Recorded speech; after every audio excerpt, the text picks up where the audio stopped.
Good morning, my name's Ryan Littlestone from ForexFlow.live. Big day today, we've got the ECB and another big central bank who's potentially looking to ease policy. Now, we've had lots of expectations flying around recently with central banks. They've been up and down all over the place. There's some in the market calling for a 10 pip cut to rates.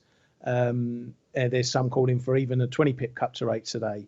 So there's a lot of things flying around at the moment, and what we've seen over the last few days is the euro really suffering. Euro dollar's been on the back foot literally all week. We're down near a very, very big level at the moment, the 111 level. We've been down here to test it previously earlier in the year. You can see from the chart how it is a big level, goes all the way back into 2017 and various points before that. So really, this is a crunch time for the euro in particular. If we break this 111 area, then it really does potentially open the trapdoor, and we could be low 108s, that sort of area. So again, back to the ECB and what could happen. Now it's going to be very difficult because there's various scenarios that could come out. They could stand pat and just insinuate that they're going to be ready to act, use the toolbox as they like to put it.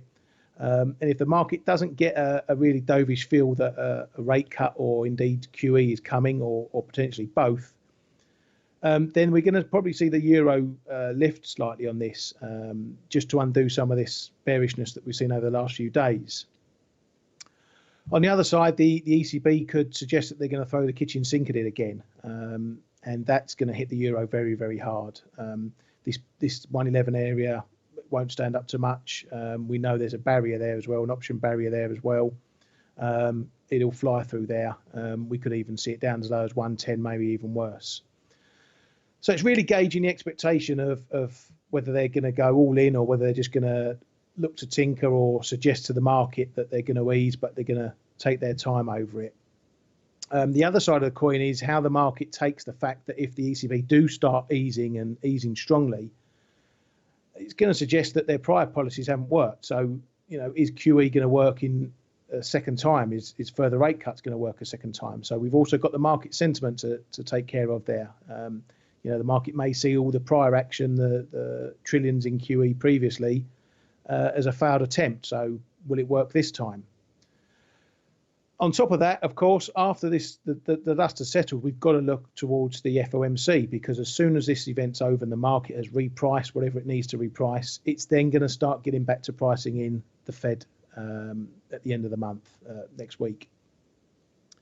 So we've really got to take care, because obviously the market isn't expecting the Fed to ease as well, which is obviously a dollar negative, and that potentially could see the euro rise.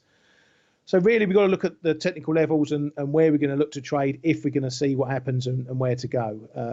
In one aspect, if we see the euro dollar drop today on a dovish ECB and the Fed are equally, or they're not as dovish as the market expects, then we're going to see that euro continue further south. So there's lots to consider. Trading wise, it's going to be very difficult. If you can get in quickly when you know what the ECB are doing, then do so. One thing to watch out for, though, that the euro will move on the initial announcement. Then it might just sit and consolidate for a while we listen to Draghi and go through the Draghi speech. It will react, obviously, to everything he says. But look for that second wind move after the conference has finished, because the market will then know that there's no other shocks coming from Draghi in what he says. Then it might make a secondary move based on all the information it's had previously. So it still might give us a chance, if you missed any big moves, to get in on a decent trade if we know what's coming just at the end of that press conference. It's going to be a big event. It's going to be very dangerous. So my biggest advice to you is stay safe, keep your stops in play. Don't let things get out of control. And as always, we wish you the best of luck.